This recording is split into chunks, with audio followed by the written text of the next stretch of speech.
স্বাগতম দর্শক বন্ধুরা, আমাদের এই প্রতিবেদনে আপনারা দেখতে চলেছেন ইরানের তরফ থেকে আসতে চলেছে এক বিশাল সারপ্রাইজ চমক। মিলিটারি সোর্সের তরফ থেকে একটা বড় দাবি করা হয়েছে।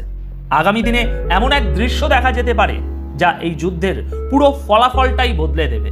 অন্যদিকে ইসরায়েলের প্রাক্তন প্রধানমন্ত্রী এহুদ বারাক সরাসরি আক্রমণ করেছেন বর্তমান প্রধানমন্ত্রী নেতানিয়াহুকে।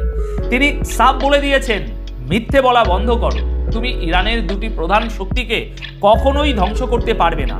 আর এদিকে আমেরিকার সেনেটেও রীতিমতো বিদ্রোহ শুরু হয়ে গেছে।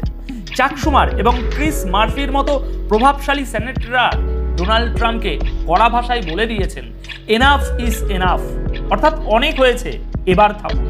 বিলিয়ন বিলিয়ন ডলার ওড়ানোর পরেও পরিস্থিতি এখন আমেরিকার হাতের বাইরে চলে যাচ্ছে। আর ইরানের ক্রমাগত চাপের মুখে পড়ে পিছু হটতে বাধ্য হচ্ছেন খোদ মার্কিন প্রেসিডেন্ট ডোনাল্ড ট্রাম্প। তো চলুন আর দেরি না করে আজকের এই বিশেষ খবরগুলো বিস্তারিতভাবে শুরু করা যাক। দর্শক, আজকের সবচেয়ে বড় এবং প্রথম খবর হলো, ইরান সম্ভবত তাদের ইতিহাসের সবচেয়ে ভয়ঙ্কর অস্ত্রটি এবার ব্যবহার করতে চলেছে। আর এই কারণেই ইরানের তরফ থেকে একটা বড়সড় সারপ্রাইজের সিগন্যাল দেওয়া হয়েছে। আর যুদ্ধের ময়দানে এই সারপ্রাইজ মানে তো কোনো নূতন এবং ভয়ঙ্কর অস্ত্রই হতে পারে, তাই না? আসুন এই যুদ্ধের পরবর্তী ধাপের ভয়ানক ইঙ্গিতটা এবার একটু সহজভাবে বুঝে নেওয়া যাক। দেখুন, পরিষ্কার বলা হচ্ছে যে এতদিন আমরা যা দেখেছি সেটা তো শুধু ট্রেলার ছিল, পুরো সিনেমা তো এখনো বাকি। আজ 24শে মার্চ ইরানি মিডিয়ার একটি খবর সামনে এসেছে। সেখানে ইরানের মিলিটারি সোর্স দাবি করেছে যে আগামী দিনগুলোর জন্য তাদের নতুন সারপ্রাইজ একেবারে তৈরি। আর এই পদক্ষেপগুলো এমন হবে যা এই যুদ্ধের সম্পূর্ণ ফলাফলই বদলে দিতে পারে। অর্থাৎ ইশারাটা একদম পরিষ্কার, আগামী দিনে ইরানের তরফ থেকে আরো বড় হামলা, নতুন প্রযুক্তির ব্যবহার বা এমন কোনো কৌশল যুদ্ধের ময়দানে দেখা যেতে পারে যা আগে কখনো কেউ দেখেইনি। এই একই বিবৃতিতে সরাসরি নিশানা করা হয়েছে ডোনাল্ড ট্রাম্পকেও। বলা হয়েছে, ট্রাম্পের সমস্ত মিলিটারি অপশন বা সামরিক কৌশল এখন সম্পূর্ণ ফেল করে গেছে। আমেরিকা পুরোপুরি ফ্লপ। আর এখন ডোনাল্ড ট্রাম্প এই যুদ্ধ থেকে বেরিয়ে আসার রাস্তা খুঁজছেন।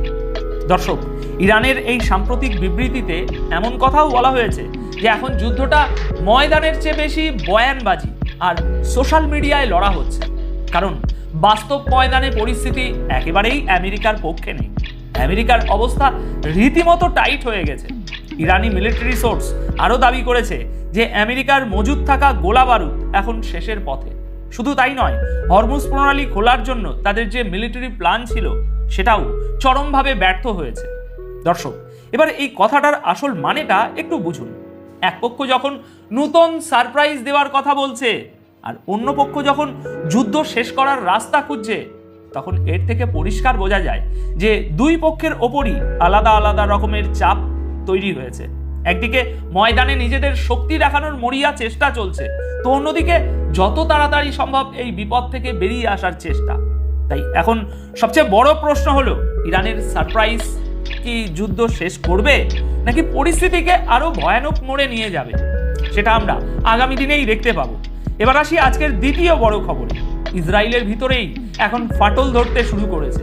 খোদ ইসরায়েলের ভিতর থেকেই নেতানিয়াহুকে মুখের উপরে বলে দেওয়া হয়েছে যে তুমি ইরানের পারমাণবিক এবং মিসাইল শক্তিকে শেষ করার যে স্বপ্ন দেখছো তা কোনোদিনই পূরণ করতে পারবে না। হ্যাঁ দর্শক, ইসরায়েলের নিজেদের সরকারের ভিতরেই এখন ভাঙনের সুর স্পষ্ট শোনা যাচ্ছে। আর এই কথাটা কোনো সাধারণ মানুষ বলছেন না, বলছেন খোদ ইসরায়েলের প্রাক্তন প্রধানমন্ত্রী। প্রেস টিভির 23শে মার্চের খবর অনুযায়ী ইসরায়েলের প্রাক্তন প্রধানমন্ত্রী এহুদ বারাক সরাসরি বর্তমান প্রধানমন্ত্রী নেতানিয়াহুকে আক্রমণ করে বলেছেন, মিথ্যে কথা বলা বন্ধ করো, তুমি ইরানের পারমাণবিক এবং মিসাইল শক্তিকে ধ্বংস করতে পারবে না। আপনারা স্ক্রিনে প্রেস টিভির এই খবরটা দেখতেই পাচ্ছেন। এহুদ বারাক সাফ জানিয়ে দিয়েছেন যে ইসরায়েল না পারবে হরমুজ প্রণালী খুলতে, আর না তাদের সেই ক্ষমতা আছে যে তারা ইরানের সামরিক শক্তিকে পুরোপুরি ধ্বংস করে দেবে। প্রাক্তন প্রধানমন্ত্রী এহুদ বারাক আরও একটি বড় কথা বলেছেন। তিনি বলেছেন, এই যুদ্ধ শেষ করার জন্য ইসরায়েলের কাছে কোনো পরিষ্কার স্ট্র্যাটেজি বা ব্লুপ্রিন্ট নেই। মানে সোজা কথায়, যুদ্ধ তো সে শুরু করে দিয়েছে, কিন্তু এই যুদ্ধ থেকে বেরোনোর রাস্তা তার জানা নেই।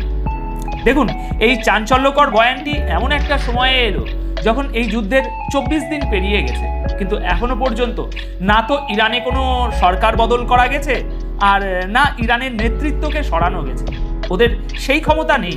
উল্টে পরিস্থিতি এমন দাঁড়িয়েছে যে ইরান ক্রমাগত পাল্টা জবাব দিয়ে চলেছে।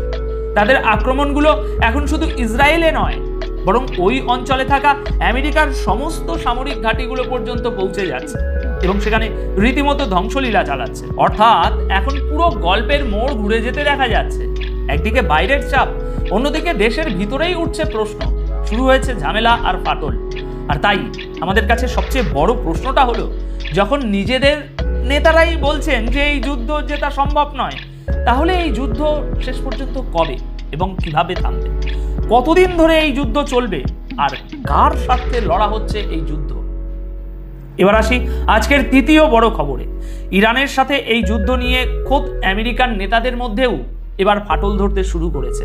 এখন ডোনাল্ড ট্রাম্পের সঙ্গ ছাড়ছেন তার নিজের দেশের নেতারাই, নিজের দেশের মানুষেরাই।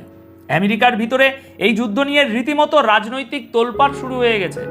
সেনেটররা পরিষ্কার ভাষায় বলে দিয়েছেন, অনেক হয়েছে, এবার থামুন।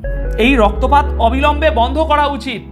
সেনেটের প্রভাবশালী নেতা চাক শুমার এবং সেনেটর ক্রিস মার্ফি সরাসরি ডোনাল্ড ট্রাম্পকে আবেদন জানিয়েছেন যে তিনি যেন ইরানের উপর এই হামলা এখনই বন্ধ করেন, কারণ পরিস্থিতি এখন পুরোপুরি তাদের নিয়ন্ত্রণের বাইরে চলে গেছে।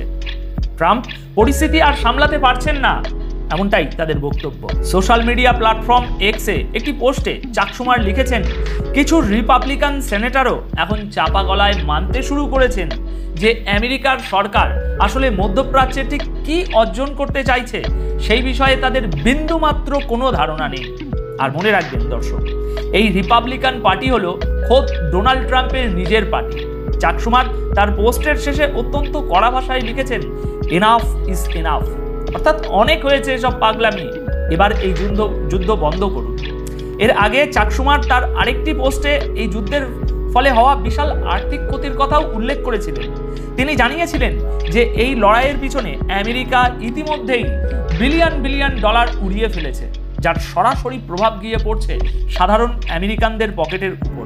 এক কথায় সাধারণ মানুষের পকেট একেবারে ফাঁকা হয়ে যাচ্ছে। এই মুহূর্তে আমেরিকায় পেট্রোলের গড় দাম প্রতি গ্যালনে প্রায় $4, আর এর ফলেই সাধারণ আমেরিকানদের মধ্যে ক্ষোভ ক্রমশ বেড়েই চলেছে। সেনেটর ক্রিস মার্ফিও মনে করেন যে ডোনাল্ড ট্রাম্প এখন ইরানের এই যুদ্ধের উপর থেকে সম্পূর্ণ নিয়ন্ত্রণ হারিয়ে ফেলেছেন, আর রীতিমতো ঘাবড়ে গিয়ে তিনি এমন সব সিদ্ধান্ত নিচ্ছেন যা পরিস্থিতিকে আরো ভালো করার বদলে আরো বেশি খারাপ করে তুলছে। তো দর্শক, এই ছিল রিসেন্ট ডেভেলপমেন্ট কিছু আপডেট। আপনাদের কি মনে হয় এই যুদ্ধ কি গলাটা খুব আর কি খারাপ হয়ে গিয়েছে? আপনাদের কি মনে হয় এই প্রতিবেদনের বিষয়ে? আপনাদের যদি কোনো মন্তব্য থাকে তাহলে অবশ্যই কমেন্ট বক্সে তা লিখে জানাবেন। ধন্যবাদ আপনাদের সকলকে। ভালো থাকবেন, সুস্থ থাকবেন।